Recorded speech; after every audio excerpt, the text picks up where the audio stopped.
देते हैं, ना एक नोटिस निकालते हैं, ना मीडिया में बाइट देते हैं।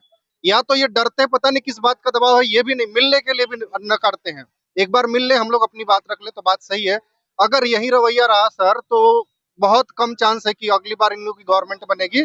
और शिक्षा मंत्री से तो हम लोग का पूरा पूरा भरोसा उठ गया। अब सीधे जाएंगे तो मुख्यमंत्री के पास जाएंगे। हम लोग 25 दिन आज हो गया, 25 दिन कंप्लीट हो चुका है। धीरे धीरे लगभग 1 मंथ कंप्लीट हो जाएगा।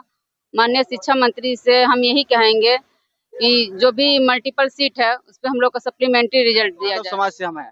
मेरे गांव में लगभग यादव का 200 से 300 घर है। हमको लग रहा है कि 200-300 घर में उसके पक्ष में वोट ज्यादा संख्या में जाता है। ये हम खुल के आज कैमरा पे कह रहे हैं। लेकिन अगर वो ये बात को इग्नोर करेंगे, आज हम लोग के बात को अगर इग्नोर करेंगे, तो कल जा करके हम लोग भी उनके खिलाफ अपने गांव में प्रचार अभियान चलाएंगे।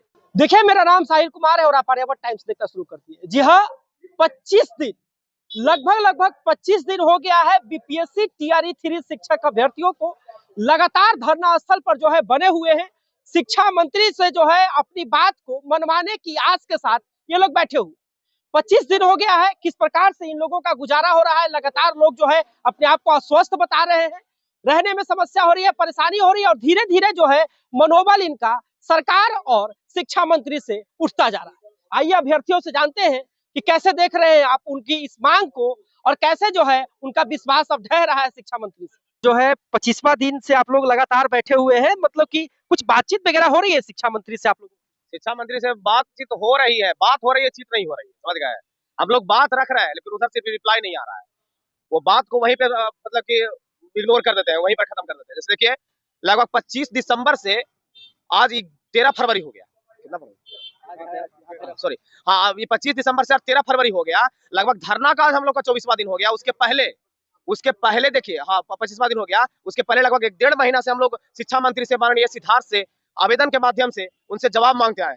लेकिन बीपीएससी से जब जवाब मांगे तो 10 दिन के अंदर ही रिप्लाई आ गया।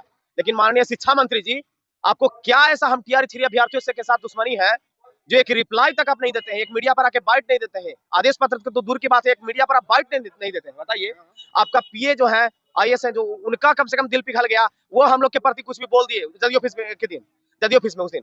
लेकिन आपको अभी तक नहीं। हम लोग का देखिए गला में पेन है, सभी लोग का तबियत खराब है। देखिए, हम लोग इलाज करा करके देखिए, इस यही बगल में हॉस्पिटल है, गर्दनीबाग धरना स्थल इसीलिए बनाया गया है, समझ गए। यहाँ पर जितना जल्दी आप लोग यहाँ पर उबिया करके भाग जाइए, कुछ भी तबियत बगैर खराब होगा। रात भर यहाँ से गाड़ी वगैरह चलता है सर, यहीं पर हम लोग रहते हैं। धूल, किस चीज की गोली आप खाते हैं? ये एंटीबायोटिक है, समझ गए। रात में इतना मच्छर काटता है कि इन्फेक्शन हो गया, पता नहीं बुखार आता है, किस चीज से हुआ है ये कोई पता नहीं है। हो सकता है किसी भाई बहन का अगर यहाँ पे मृत्यु हो जाता है तो इसका सारा का सारा जिम्मेदारी माननीय शिक्षा मंत्री सुनील कुमार जी होंगे। कहा कि शिक्षा विभाग उन्हीं के हाथ में है। शिक्षा विभाग अभी उन्हीं के हाथ में है। किसी भी अधिकारी का अगर कोई बाइट नहीं आ रहा है तो इसका भी जिम्मेदार माननीय शिक्षा मंत्री जी, क्योंकि अगर वो अनुमति नहीं देंगे तो कोई भी अधिकारी क्यों बाइट देंगे? बताइए, सारा शिक्षा विभाग उन्हीं के हाथ में है। सारा कितना सीट पे वैकेंसी निकाला है, किसको ज्वाइनिंग करवाना है, किसको आगे सप्लीमेंट्री देना है कि नहीं देना, सारा उन्हीं को है। मुख्यमंत्री जी के पास बहुत सारा काम रहता है, समझ गए। इनको जब शिक्षा विभाग का दायित्व सौंपा गया है तो हम इनको चाहिए कि हम लोग को न्याय दे। का आप 87,774 पोस्ट में जो वैकेंसी निकाले थे, का इसमें फिर से पूरे के ट्रांसफर करने का इरादा है क्या? समझ लीजिए, 40,000 को ज्वाइन करके लगभग पूरे के पूरे सीट वैकेंट जा रहा है। बहुत सारा लगभग 20,000 से लगभग ज्यादा, 20,000 अनुमानित है, उससे ज्यादा सीट वैकेंट होने वाला है वेरिफिकेशन के माध्यम से, मल्टीपल सीट के माध्यम से, समझ गए। माननीय शिक्षा मंत्री, हम लोग उग्र इसीलिए हुए हैं। हम लोग को आपसे कोई पर्सनली जाति मामला, ये चाहे कोई भी ऐसा कुछ नहीं है। हम लोग आपको तो जानते भी नहीं है सर कि आप कहाँ के रहने वाले हैं, कौन है, जो वो सभी नहीं जानते। बस आप यही जानते हैं कि आप बिहार के शिक्षा मंत्री हैं। इसीलिए आपसे हम विनती करते हैं सर, अगर कुछ भी बोले होंगे तो इसके लिए माफी चाहते हैं। लेकिन आप इस बात को संज्ञान में लीजिए, काहे कि आने वाला इलेक्शन में आप जो इस तरह से कर रहे हैं ना, आपके कारण माननीय मुख्यमंत्री जी भुक्तभोगी होंगे। काहे कि वोट में देखिए, वोट आप जदयू से हैं, मुख्यमंत्री जी भी जदयू से हैं, जदयू से हम लोग भी भाई बहन जितने भी अधिकतर सब कनेक्टेड हैं, समझ गए। हम लोग, मुख्यमंत्री जी इतने दिन से शासन काल में रहे, उनका शासन काल में बहुत सारा तरक्की हुआ, रोड में ये हुआ, सब जगह शिक्षा में भी तरक्की हुआ है। लेकिन अभी हम लोग के साथ जमीनी स्तर पे क्या हो रहा है, इस पर सोचने की बात है, समझ गए।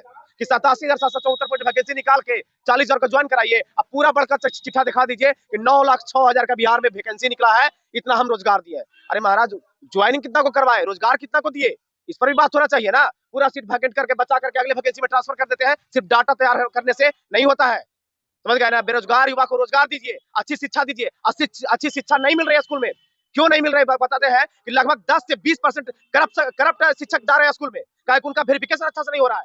कहीं भी वेरिफिकेशन सेंटर पे जाइएगा आपको दिख रहे होंगे कि उनके पास फर्जी सर्टिफिकेट है। सिर्फ वेरिफिकेशन में ये देखा जाता है कि आपके पास जो अपलोड किया है बीपीएससी में वो सर्टिफिकेट से मिलान कर दिया जाता है, समझ गए, कि वो सर्टिफिकेट आपका बस ओरिजिनल है या नहीं है, इस पर भी कोई विचार नहीं किया जाता है। जो वेरिफिकेशन सेंटर पे जो वेरिफिकेशन कर रहे हैं उनके पास भी बढ़िया से ट्रेनिंग का नहीं है, वो ट्रेनिंग करके बढ़िया से नहीं बैठे, समझ गए, वो अच्छी तरह से जो हम लोग का प्रमाण पत्र जांच नहीं कर रहे। जब वो बढ़िया से जांच नहीं करेंगे, फर्जी अभ्यर्थी को छांटेंगे नहीं तो कैसे होगा।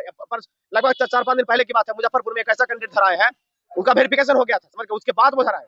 क्या हुआ था कि उनका यूपी से सारा जो है मैट्रिक से लेकर के बीएड ग्रेजुएशन जो भी है सारा चीज किए, सीटेट भी उनका यूपी से था।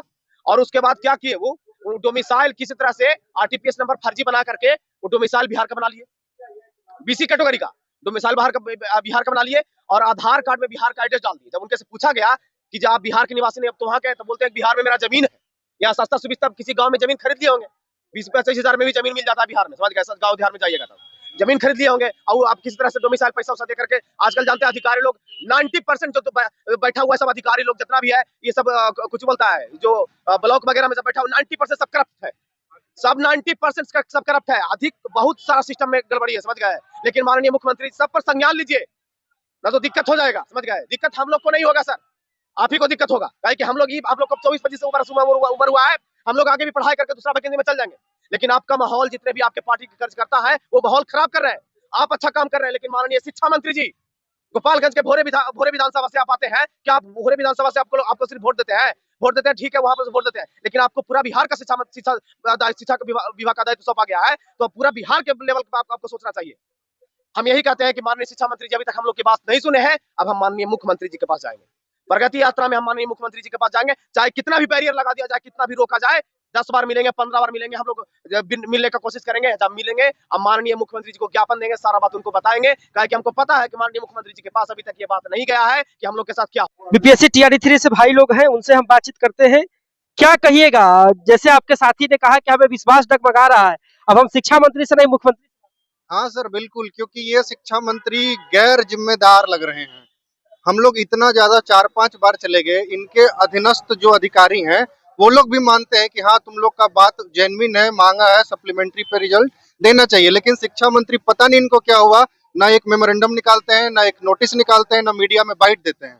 या तो ये डरते, पता नहीं किस बात का दबाव है, ये भी नहीं, मिलने के लिए भी न करते हैं। एक बार मिल ले, हम लोग अपनी बात रख ले तो बात सही है। अगर यही रवैया रहा सर तो बहुत कम चांस है कि अगली बार इन लोगों की गवर्नमेंट बनेगी, और शिक्षा मंत्री से तो हम लोग का पूरा भरोसा उठ गया। अब सीधे जाएंगे तो मुख्यमंत्री के पास जाएंगे, उनकी प्रगति यात्रा में हम लोग अपनी प्रगति यात्रा निकालेंगे, मिल के रहेंगे और अपनी बातों को उनके सामने रखेंगे। आपकी बातों को उनके सामने रखेंगे। इसके अलावा अगर शिक्षा मंत्री जी हमारी बात नहीं सुने तो एक बात लिख के ले लीजिए, हम लोग एक शिक्षक नहीं है, एक शिक्षक के 10 मामले होते हैं, परिवार के लोग होते हैं। सामूहिक बहिष्कार करेंगे आपकी पार्टी का और आपका, आपके विधानसभा में जाके आपके खिलाफ हम लोग प्रचार करेंगे अगर आपने हमारी बातों को नहीं सुना तो। आपके वजह से आपका सरकार भी जा सकता है सर, हम लोग को बहुत हल्के में मत लीजिए। आज 25 दिन से हम लोग धैर्य रख के यहाँ पे बैठे हुए हैं, और धैर्य की सीमा होती है, अब टूट रही है धीरे धीरे, बहुत बुरा होगा सर, इसलिए हमारी बातों को सुनिए।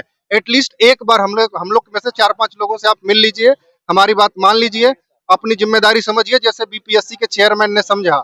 10 दिन के अंदर उन्होंने नोटिस निकाल दिया कि अधियाची विभाग अगर बोलेगी तो मैं सप्लीमेंट्री दूंगा। तो अधियाची विभाग के मालिक आप है शिक्षा मंत्री जी, तो आप बोलिए क्यों नहीं दे रहे हैं, या फिर आपके पास क्या मजबूरी है, या फिर आप कब करेंगे, कुछ तो बोलिए आके, हम लोग को बहुत उम्मीद है आपसे। धन्यवाद सर। क्या कहिएगा, जो 25 दिन से आप लोग बैठे हुए हैं यहाँ पर? हम लोग 25 दिन आज हो गया, 25 दिन कंप्लीट हो चुका है, धीरे धीरे लगभग 1 मंथ कंप्लीट हो जाएगा।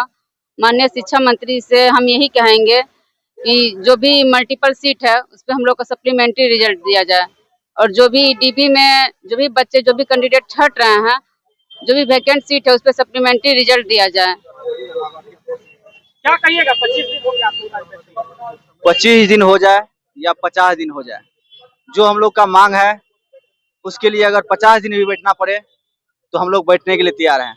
लेकिन ये जो शिक्षा मंत्री जी आईपीएस रह चुके हैं, उनको भी पढ़ा हुआ स्टूडेंट के बारे में थोड़ा सोचना चाहिए, क्योंकि वो भी कभी स्टूडेंट रह चुके होंगे, उसको भी दिक्कत सबका समझना चाहिए। इसलिए कह रहे हैं कि देखिए, मेरा तबीयत खराब है, हम दवा लिए हुए हैं, दवा खा करके यहाँ पर बैठे हुए हैं। 25 दिनों थोड़ा फीवर जैसा लग रहा था, शरीर दर्द कर रहा है। आप यहाँ पर देख रहे हैं मच्छर थोड़ा तंग ही कर रहा है। थोड़ा मौसम जो चेंज हुआ है इसको लेकर के थोड़ा सा फीवर जैसा लग रहा था। लेकिन ये चीज नीतीश कुमार को सोचना पड़ेगा कि हमारे बच्चे इतना दिक्कत से जो आज गर्दनी बाग में बैठा हुआ है, अगर नीतीश कुमार जी इस पे नहीं सोचते हैं, इसका प्रभाव कहीं ना कहीं इलेक्शन में देखने को मिलेगा। हम जिस समाज से आते हैं, यादव समाज से हम हैं। मेरे गांव में लगभग यादव का 200 से 300 घर है। हमको लग रहा है कि 200-300 घर में उसके पक्ष में वोट ज्यादा संख्या में जाता है। ये हम खुल के आज कैमरा पे कर रहे हैं। लेकिन अगर वो ये बात को इग्नोर करेंगे, आज हम लोग के बात को अगर इग्नोर करेंगे, तो कल जा करके हम लोग भी उनके खिलाफ अपने गांव में प्रचार अभियान चलाएंगे और कहीं ना कहीं इसको आने वाला विधानसभा चुनाव में इसका नुकसान, बहुत बड़ा नुकसान होगा। ये चीज समझ लीजिए। तो अभी आपने सुना स्पष्ट तौर पर जिन्होंने कहा कि अगर हमारी बातों को नहीं सुना जाता है तो सामूहिक रूप से अपने पूरे परिवार और अपने पूरे जो है समाज के साथ जो है हम बहिष्कार करेंगे आगामी आने वाले सरकार का, और जो सरकार अभी चल रही है उनका विधानसभा चुनाव में। हालांकि आपकी क्या है राय, आप हमें कमेंट बॉक्स में जरूर बता सकते हैं। फिलहाल के धन्यवाद। आप आर्यावर्त टाइम्स देख रहे थे साहिल कुमार के साथ।